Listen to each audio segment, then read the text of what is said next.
Some people think that Big 12 basketball is overrated, and those people are wrong. This is Locked On Big 12. You are Locked On Big 12, your daily podcast on the Big 12 Conference, part of the Locked On Podcast Network, your team every day. Happy Thursday, everybody. Welcome to Locked On Big 12. I'm Drake Toll from ESPN Central Texas. Thank you for making Locked On Big 12 your first listen every single day. The Big 12, basketball, two things that go together like peanut butter and jelly, but some people think the Big 12 is overrated. Isaac Shade from Locked On College Basketball is right here with us to answer those questions. Isaac, let's put it plainly. Is the Big 12 in basketball overrated?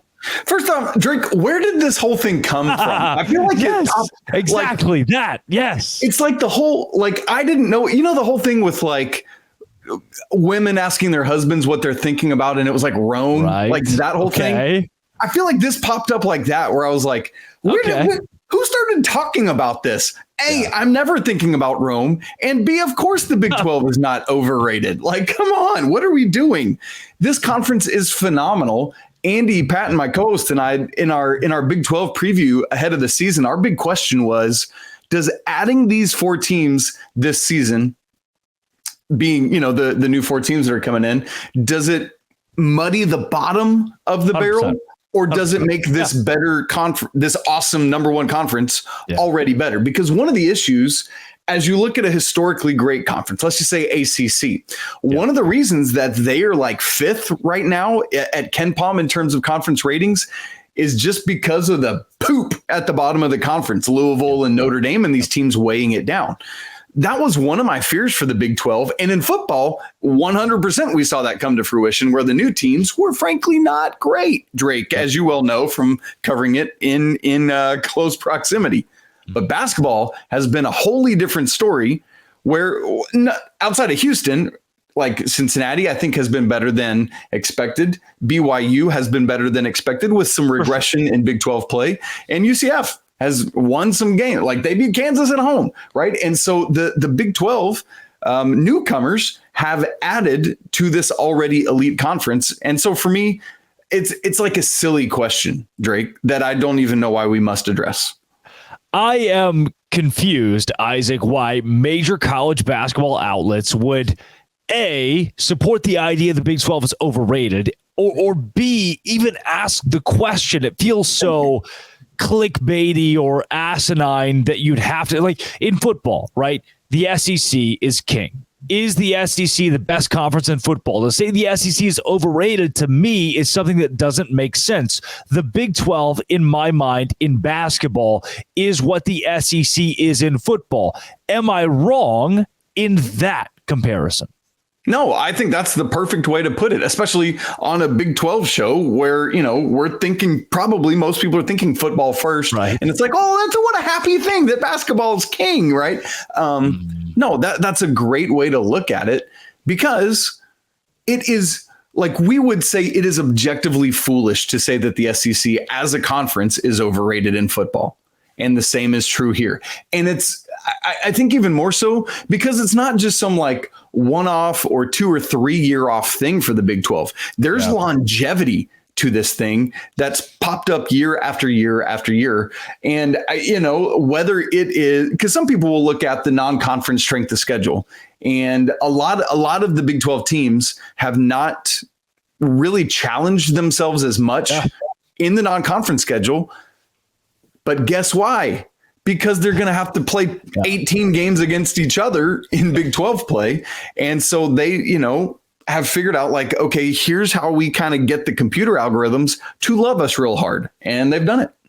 Yeah. And when 10 of the top 40 net teams, 10 of the top 35 KenPom teams come from your conference, I don't think there's such a thing as overvaluating how good that conference is. It is impossible to talk too much about the strength of the Big 12. But one thing, Isaac, that people keep pointing to is strength of schedule. Houston, for example, their non-conference was bad. The Big 12 as a whole, outside of Kansas, did not have a very strong non-conference. Can we still justify the Big 12 as the best conference, seeing as we didn't play the best of the best the first month and a half of the year? Look, it does ding it a little bit. Okay. But when there were big games played, the Big 12 showed up well. Now, I know like Kansas didn't win Maui, but good grief, that was the most loaded Maui field we have ever had. Like unequivocally, period, end of exclamation point, end of statement. Yeah. And so, look, it does put a ding on it. Yes, I can say that and feel good about saying it, but it doesn't. That is not a ding enough to sully this argument or have much merit in the conversation. Good. To me, the way the conference itself has played out, right? So Kansas didn't meet Houston in non-conference because Kansas can meet Houston in conference, right?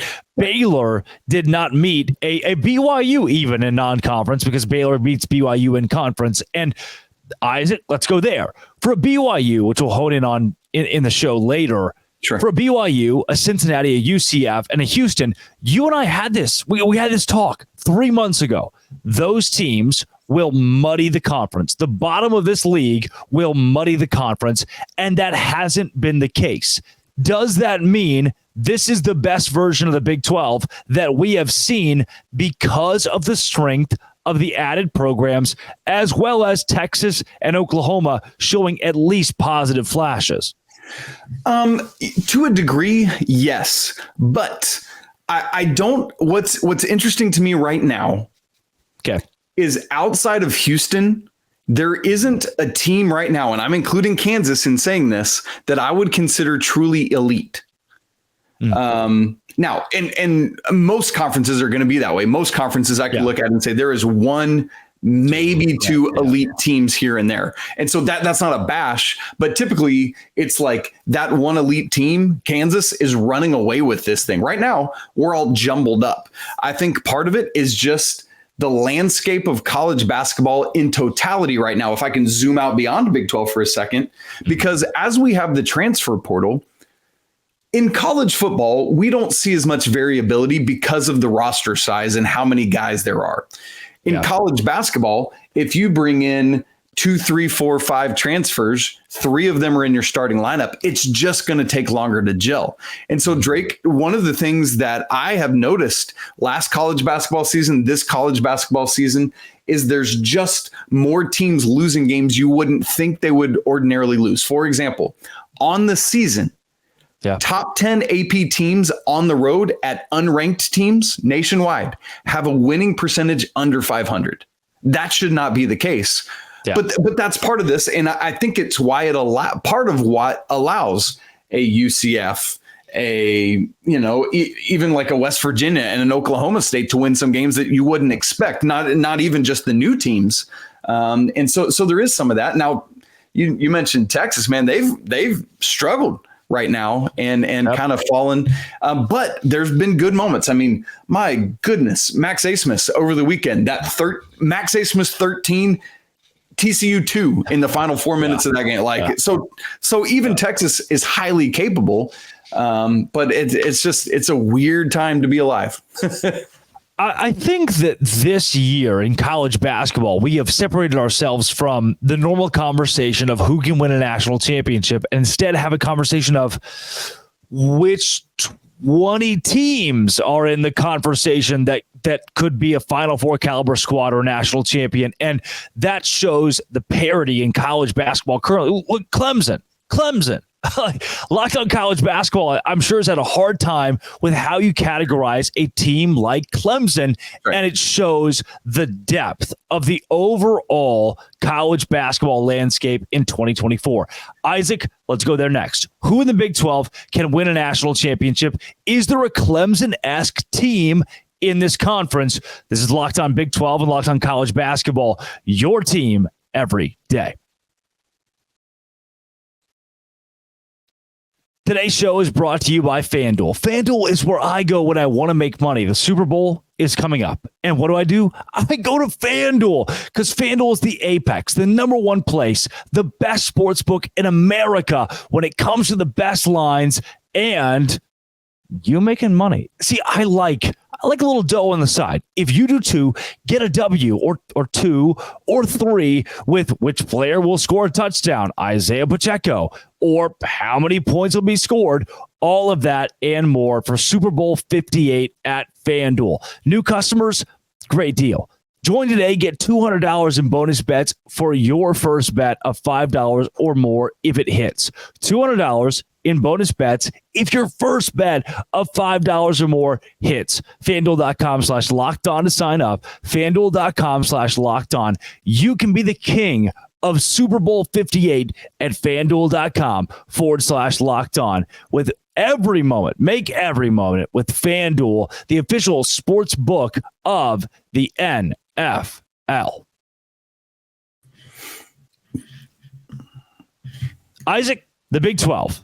National championships, no stranger. Kansas, Baylor, Texas Tech being right there the last few years. This season, let's break down some of these teams that can make it, not just to the Final Four, but the national championship game and win. And before I even pitch it to you, I look at a team like Iowa State, who most people might be undervaluing and say their defensive metrics are top 1, top 2, top 3 in the country. Houston, same thing.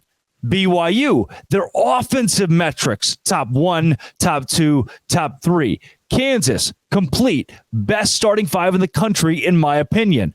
Baylor, sneaky team, could make a run, has a national championship head coach. Isaac, for you, who in the Big 12 is legitimate? Right now, what's funny, Drake, for me is it's the 4 teams that are actually at the top of the Big 12 standings that have the best chance at it right now. So that would be kind of in order right now: Houston, Baylor, Iowa State, Kansas.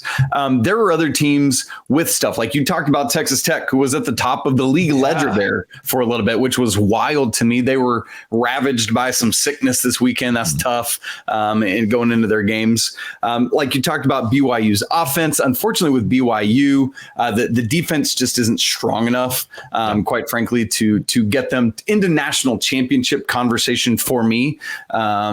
But, you know, and we're going to talk about BYU later, so I'll just leave that.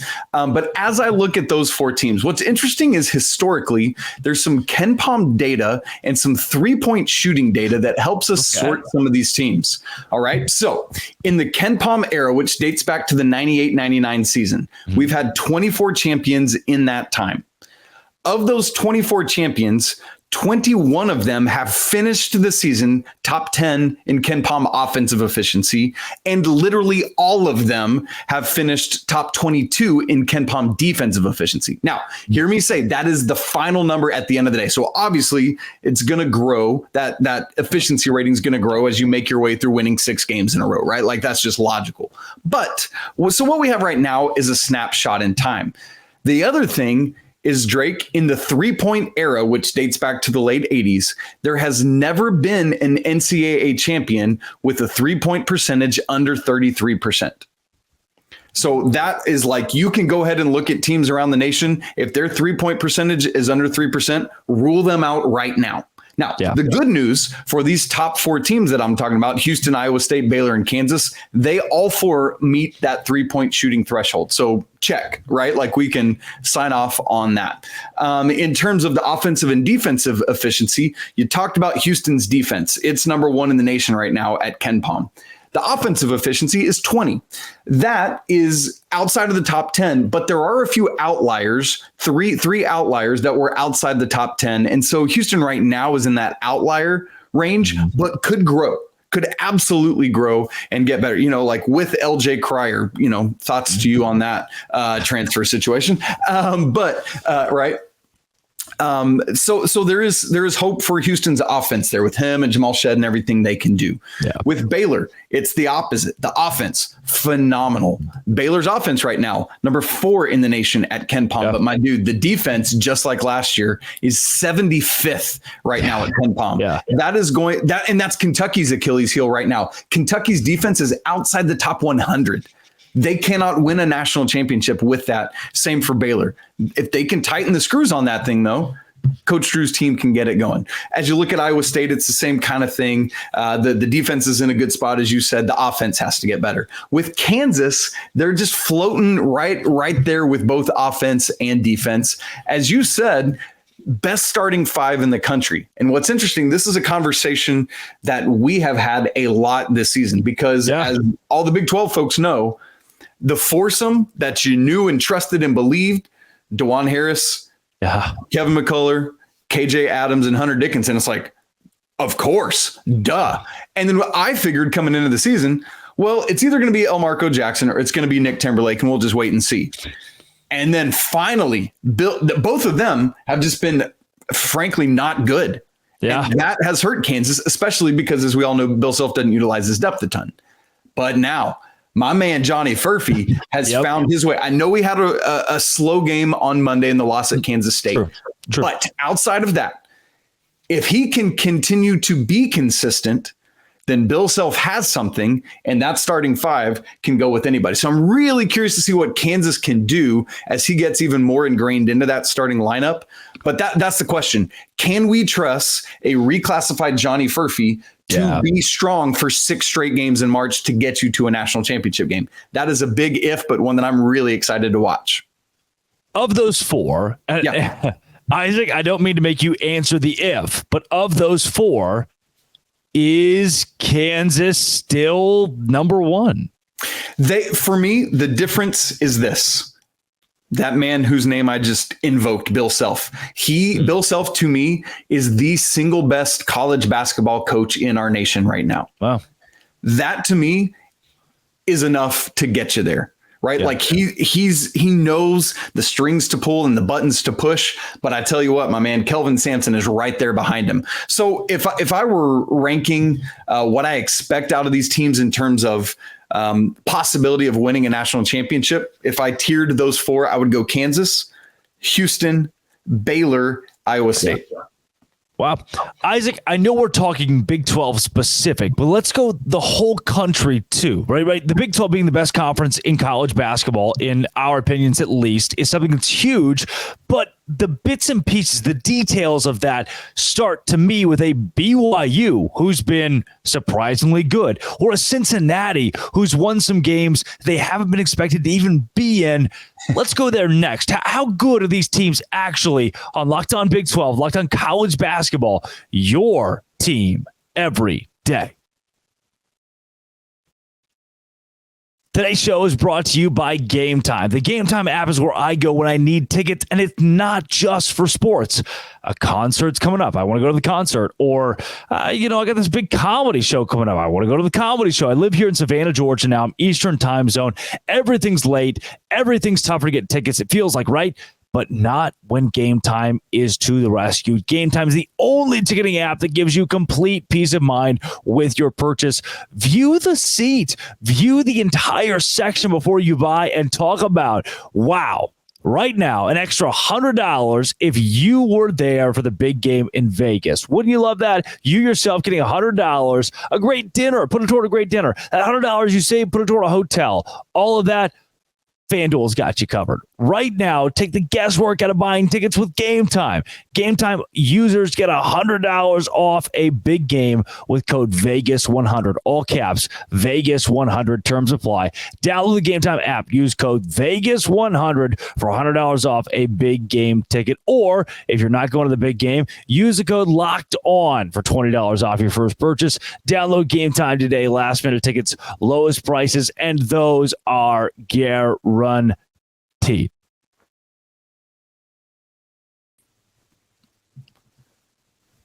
Isaac, BYU basketball.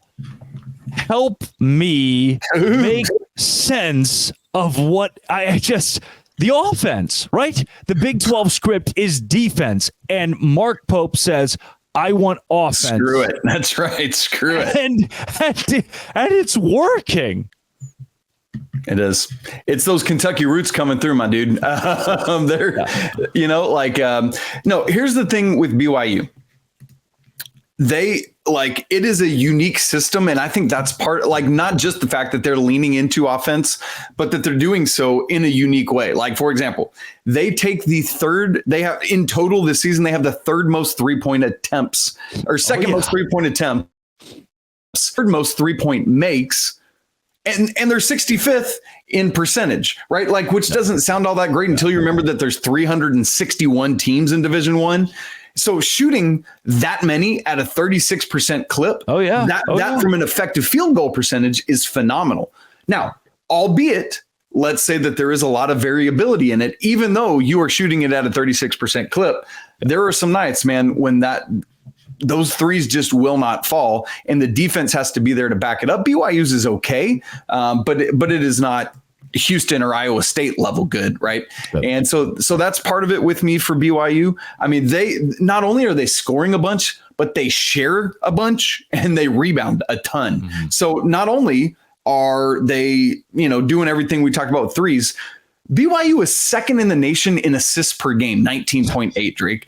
BYU is 15th in the nation at 40.7 rebounds per game, which when you think about this, as many threes as they're taking, that means longer rebounds. That means tougher rebounds to read. So they're not setting the world on fire with the offensive rebounding, but they're doing it on the defensive end, and that's what's critical. So that's part of it as well. There's a couple other things to talk about with BYU, but those are a couple things that jump out at me out of the gate.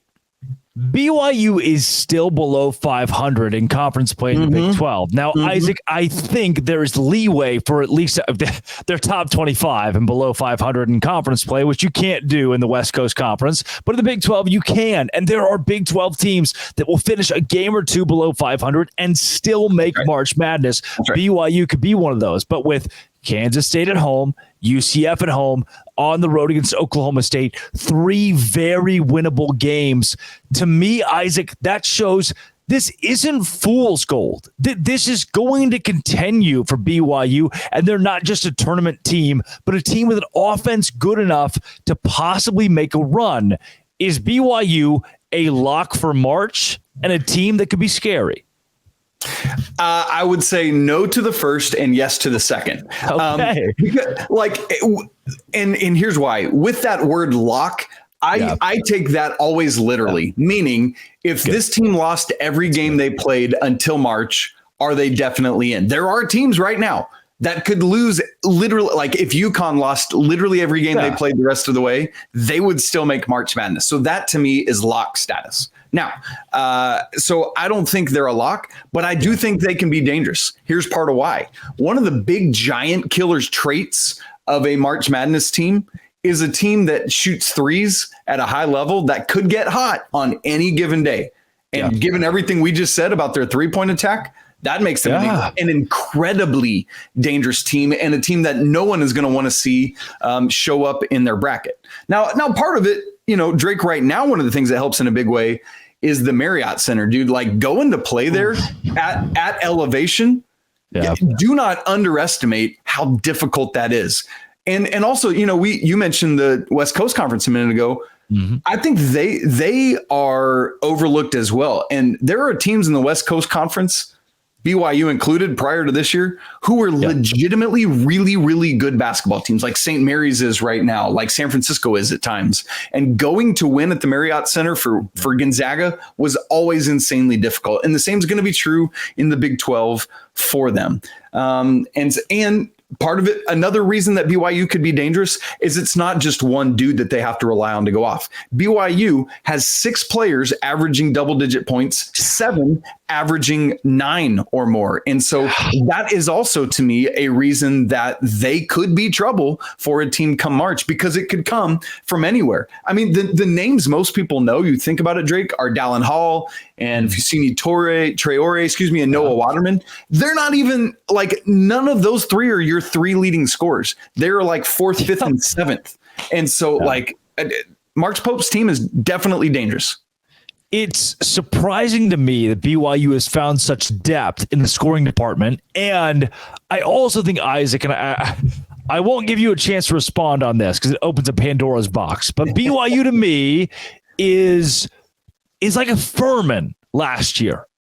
Not in that BYU should be overlooked, but that this is a team that is so sneaky in March that we should consider them, no matter who the opponent is, even if BYU is a higher seed, the opponent that can beat anybody because they are so good from the perimeter. They are so good from the perimeter, they could beat anyone in the field. I believe anyone in the field. Now, for a BYU that's so good, offensively, there's your Cincinnati, who feels more balanced, but still very dangerous. Is there a realm in which Cincinnati makes March Madness based on them being top 40 net right now and dangerous in the Big 12, and not only makes the tournament, but also makes noise? Yeah, not at this. I don't trust Wes Miller's team at the same level as BYU. Yeah. I think BYU has a better ceiling.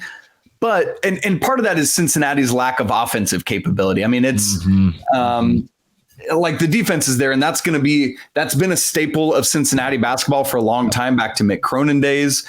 For Wes Miller, that's just even back to Wes Miller's playing days, because he was an undersized guard, a not very athletic guard, and so when he was playing at North Carolina, he was able to crack the lineup because he was like a Rudy type player, you know? Mm-hmm. And so his team exhibits all those traits. So they're not going to back down from a fight. They're not going to be missed out on anything. You know, I'm looking at their schedule ahead right now. They're sitting at 4-5 in Big 12 play. As you just said about BYU, there are going to be teams that get into March Madness with a 500 or slightly losing record. Right now, they're projected to have a 9-9 record in Big 12 play at Ken Palm, getting to 20 wins, and that's even before you go to the Big 12 tournament. If they could get there, that's probably enough to do it, Drake. I don't know what the seed would be, but coming up, here's their next two games: Houston and Iowa State, but they're both at home. That gives you hope. Their remaining away games are at UCF, at TCU, at Houston. That's going to be very difficult, and at Oklahoma. So if they could clip off two of those road games, man, that would go miles towards securing their spot in March. I don't hate Wes Miller's Cincinnati team. And UCF, or obviously Houston speaks for itself, but UCF or a Oklahoma State or West Virginia are teams that we could open a conversation about of how are they good in certain areas enough to play spoiler in this conference. They're not making it to March. I don't see UCF in March. Obviously West Virginia and UCF or Oklahoma State speak for themselves. But with this conference, it's just that deep that these teams can still pick up wins. That, Isaac, shows me that BYU and Cincinnati being as good as they are is even more impressive because of the depth, the breadth of the Big 12. Isaac, for Locked On Big 12 fans that are listening for the first time to your content, how can they find more of you? For sure. You can find, I'm most active social media wise on Twitter. I refuse to call it that other thing, at Isaac Shade.